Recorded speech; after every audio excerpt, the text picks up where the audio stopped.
Hi everyone, it's Jamie from jamiedelanewatson.com. Thank you so much for tuning in again this week. Today we're going to be talking about 5 ways your photography website can help you book clients.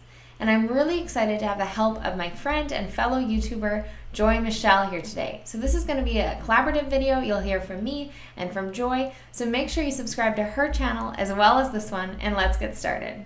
Thanks so much for that, Jamie. My first tip is to make sure that your website is intuitive and user-friendly. Now, your website may be beautiful and unique and different, but you want to make sure that it makes sense to somebody and that they can find what they're looking for. So a great way to test this is to find someone a little older and a little younger and watch them navigate through your website on a computer, giving them only the instructions to maybe find out a way to email you or inquire with you, and then see what they do. See if it's easy for them to find.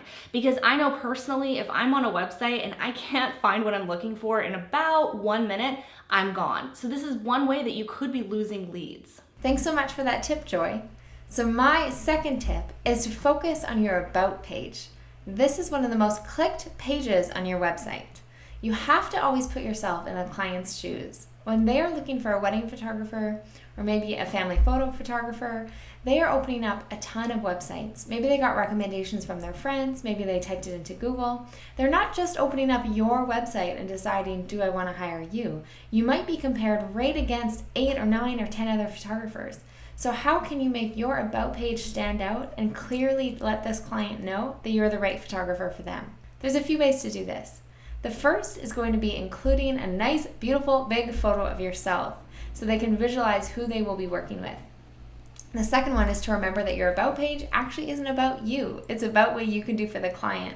So try to speak directly to them and connect with some of their desires and wants and fears about hiring you for their wedding or for their family photos. And finally, you're going to want to lead them towards a call to action. So after they've read this information about your company, about who you are, about how you can help them, what do you want them to do? Include a button that maybe you want them to follow you on Instagram, maybe they want you to send you an email, whatever action you want them to take, make sure you clearly tell them. Tip number 3 leads right naturally from tip number 2. It's to have a strong call to action on multiple pages and points of your website. I love what Donald Miller of StoryBrand.com teaches. He teaches to have a call to action in the top menu bar, in the top right-hand side, and make this call to action very obvious by the different button color. So if all the other links on your website are white, maybe make this link yellow. And you're also going to want a call to action right in the middle of the page. So as the client comes to your homepage, they see a call to action in the top right-hand corner. If you're wondering, what are you even talking about for a wedding photographer? It could be book Jamie now. It could be inquire with Jamie now. It could be book your wedding, contact us, but make it very, very obvious. And also put that in the center of your website. So right away, clients are drawn to a direct action rather than coming to your website and thinking, oh, this looks nice, and they might click off and go to another photographer's site. You want them to jump into your email inbox, and so you need to guide them with a clear call to action. The second tip I have to share with you guys today is to feature some reviews or testimonials on your website wherever possible. Research shows that people don't really purchase things without first doing a lot of reviews, reading a lot of reviews, and seeing what others have to say about that product. So before someone can inquire with you or make that commitment to have you be their photographer, they're definitely going to want to know, what were others' experiences like with you? So wherever you possibly can, whether that is a dedicated page or throughout maybe your frequently asked questions page, definitely be featuring your reviews and testimonials wherever you can.